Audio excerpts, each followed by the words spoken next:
Sud Radio, on parle IMO, les 48 secondes. Avec Efficity by Foncia, pour vous donner les clés de l'immobilier en toute sérénité. Bonjour Frédéric Fougera, directeur de la communication du groupe Foncia. Frédéric, une enseigne commerciale apposée sans autorisation sur un immeuble peut-il, avec le temps, devenir un droit acquis ? Bonjour Marc.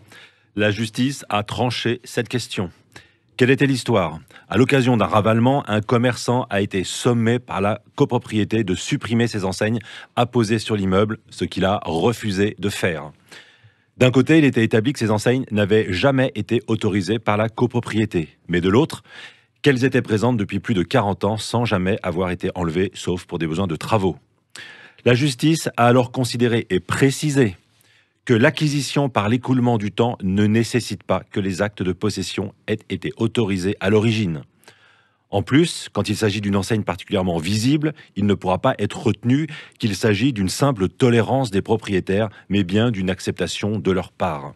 Enfin, la justice a rappelé que lorsqu'une activité professionnelle ou commerciale est autorisée dans un immeuble, elle entraîne le droit d'annoncer cette activité à l'extérieur par une plaque ou par une enseigne. Voilà Marc. Quand une copropriété accepte une activité commerciale dans ses murs, elle doit édicter clairement les règles afin d'éviter de se retrouver un jour confrontée à une décision de justice qui pourrait valider l'acquisition d'un droit par l'écoulement du temps.